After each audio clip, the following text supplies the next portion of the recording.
J'étais sortie faire mon jogging de l'après-midi et j'ai décidé d'emprunter un nouveau chemin. Soudain, j'ai vu un énorme manoir de style européen et je me suis arrêtée pour le contempler. Les murs étaient couverts de mousse et honnêtement, c'était assez sinistre. J'ai levé les yeux et une bande de corbeaux se tenait sur le toit en coassant. Ça m'a donné des frissons et ça m'a immédiatement fait penser à des films comme The Conjuring ou des trucs comme ça. Je ne serais pas surprise si cette maison était hantée. Soudain, j'ai été surprise par la voix d'une vieille dame. Le manoir est magnifique, n'est-ce pas? Je me suis retournée pour la regarder et elle a continué. Mais vous feriez mieux de ne pas vous en approcher. Pourquoi? Je lui ai demandé. Puis elle m'a regardé plus attentivement et a dit « Oh, vous n'êtes pas d'ici, n'est-ce pas ?» Je lui ai dit que je venais du Minnesota, mais que mes parents avaient dit que je pouvais passer l'été ici avec ma tante. Eh bien, ma chère, laissez-moi vous dire, la propriétaire de ce manoir était une jeune fille, très riche, mais elle était très solitaire. La rumeur dit qu'elle vénérait Satan. Vous pouvez le croire? Je lui ai demandé « Alors, où est-elle maintenant ?»« Oh, elle a mystérieusement disparu il y a des années, et la maison a été abandonnée depuis, » a répondu la dame. Ok, c'était vraiment effrayant. Mes cheveux étaient littéralement hérissés. Mais pour une raison quelconque, j'étais plus intriguée que jamais. Oh, je m'excuse, j'aurais dû me présenter d'abord. Je m'appelle Séverine, je suis une lycéenne ordinaire, mais aussi une blogueuse passionnée de romans policiers. Je passe beaucoup de temps sur les forums de romans policiers et j'ai toujours été attirée par les choses bizarres et mystérieuses depuis que je suis toute petite. Bref, revenons à mon histoire. Un soir, ma tante m'a demandé de faire un saut à l'épicerie pour acheter du lait. Sur le chemin du retour, je suis passée devant le manoir et j'ai eu des frissons sur le champ. J'ai levé les yeux et j'ai vu une lumière vacillante dans une fenêtre au 2e étage, comme une bougie ou quelque chose comme ça. Mais ce n'était pas possible. La vieille dame avait dit que l'endroit était abandonné. Non? La lumière continuait à clignoter et je ne pouvais pas m'arrêter de regarder. Soudain, l'ombre d'une fille est apparue. Elle jouait du violon et la musique lugubre s'échappait des fissures des murs. Puis, sorti de nulle part, un corbeau a volé en criant « Grrr !» J'ai sursauté et j'ai couru directement à la maison. Comment quelqu'un avait-il pu vivre dans ce manoir bizarre? Attendez une minute, et si j'avais juste vu un fantôme, le fantôme de la propriétaire qui avait disparu?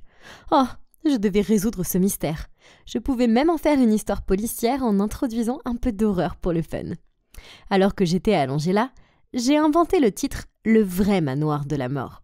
J'ai réalisé que je pouvais même me faire une vidéo YouTube sur le sujet avec de vraies photos de la maison et peut-être même des images prises de l'intérieur pendant que je résolvais le mystère. Oh, ce serait tellement bien! J'avais du mal à dormir à cause de mon excitation.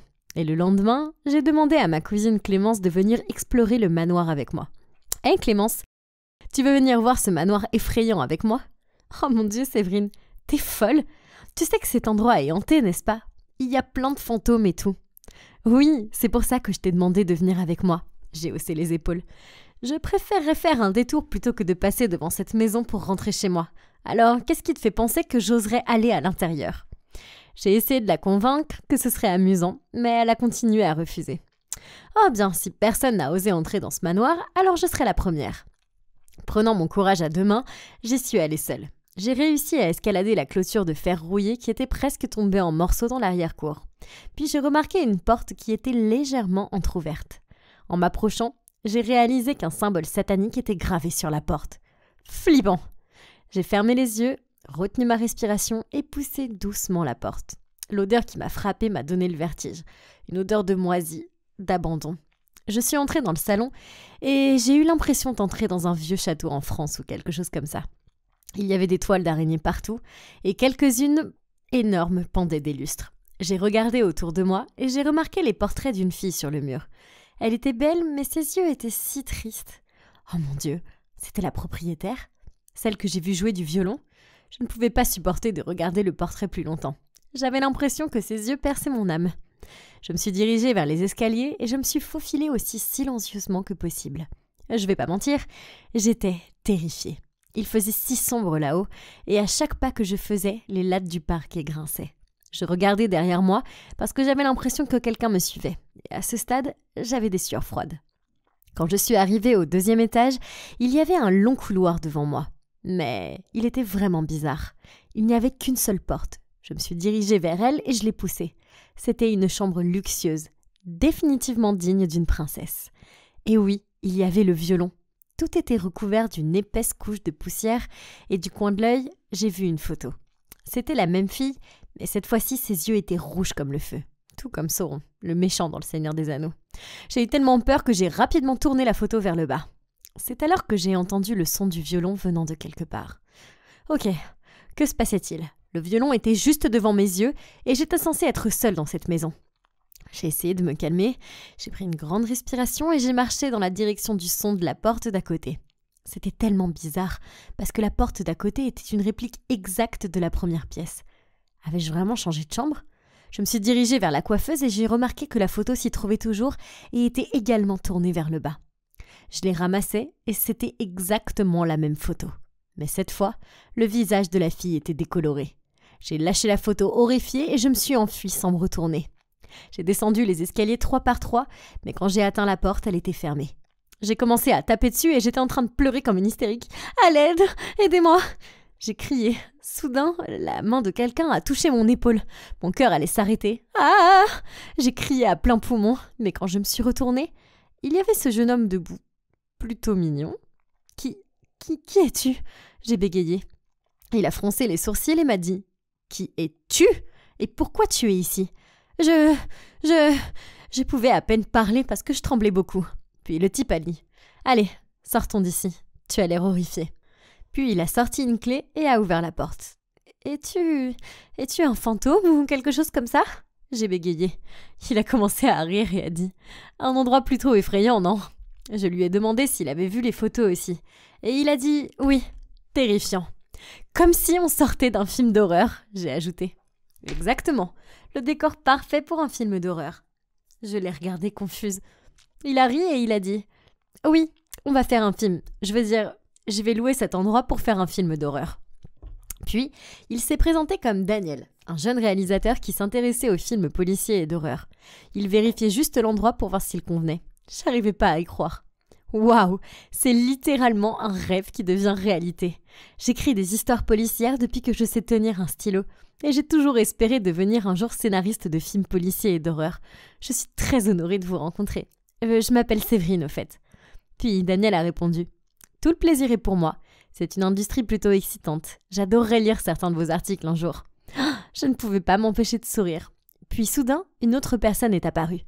Daniel l'a présenté comme Victor, un membre de son équipe de tournage. Mais comparé à l'amabilité de Daniel, Victor était sérieux et intimidant. Daniel pouvait voir que j'étais nerveuse. Alors il a ri et a dit « Victor a été très stressé, donc il a l'air un peu grincheux, non ?» J'ai juste souri timidement et demandé à Daniel si je pouvais avoir son numéro. En rentrant chez moi, je n'arrivais pas à croire à quel point je me sentais heureuse. Qui aurait cru qu'une aventure aussi effrayante se transformerait en une opportunité épique ? J'ai tout de suite envoyé un texto à Daniel pour lui dire que j'aimerais en savoir plus sur son film. Et je dois admettre que j'ai peut-être eu un léger coup de foudre pour lui. Il était si mignon. J'ai continué à vérifier mon téléphone, mais il ne m'avait pas répondu. C'était tellement décevant.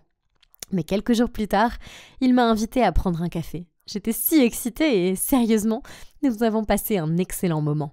Il a même proposé de me raccompagner chez moi. Quand je suis montée dans la voiture, il m'a dit de fermer les yeux. Oh, peut-être qu'il allait m'embrasser. J'étais tellement nerveuse. Mais soudain, quelque chose m'a frappé le visage et je n'ai plus rien su. Quand je me suis réveillée, je me suis retrouvée dans une sorte d'entrepôt, les mains et les pieds attachés et la bouche scotchée. Oh mon Dieu, j'avais été kidnappée ? Où était Daniel ? Soudain, j'ai entendu un bruit dehors. J'ai regardé par la fenêtre et j'ai vu Daniel et Victor se parler. Quoi ? Ils avaient planifié ça tous les deux ? Mais pourquoi ? Un moment plus tard, Victor est parti et Daniel s'est approché de moi et a retiré le ruban adhésif de ma bouche. J'ai commencé à crier « Pourquoi tu me fais ça ?»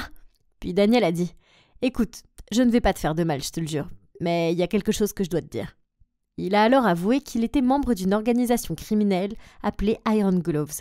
Sa bande opérait depuis le manoir et donc tout, depuis l'histoire de la mystérieuse fille disparue, le fantôme jouant du violon, les photos étranges a été inventé par eux. Et ils ont fait ça pour que personne n'ose s'approcher de leur quartier général. Selon les règles du gang, tout étranger qui pénétrait dans le manoir était tué pour protéger le secret du groupe. Victor m'avait vu entrer et l'avait signalé au chef.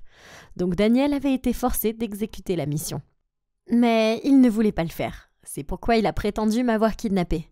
Mon Dieu, c'était beaucoup à digérer. Il m'a demandé de partir tout de suite, mais j'étais inquiète pour lui. Il m'a dit « Ne t'inquiète pas, je voulais partir depuis longtemps et j'ai un plan ». 2 ans plus tard, je suis une étudiante de première année se spécialisant dans l'écriture de scénarios. C'est tellement excitant de poursuivre ma passion. Mais je pense toujours que cet été chez ma tante a été l'un des meilleurs. Terrifiant, mais excitant. Oh, et quant à Daniel, après que nous ayons discuté dans l'entrepôt, il m'a laissé partir et j'ai rapidement emballé toutes mes affaires chez ma tante et pris l'avion pour rentrer chez moi. Quelques semaines plus tard, j'ai vu un article qui disait qu'il s'était rendu et que la police avait arrêté le gang des Iron Gloves. Maintenant, Daniel est en prison, mais il sera bientôt libéré. J'ai le sentiment qu'au fond, c'est un type bien. Et j'espère que j'aurai la chance de le rencontrer à nouveau et de mieux connaître le vrai Daniel. Qui sait, son expérience de la vie réelle pourrait m'aider à écrire une histoire géniale.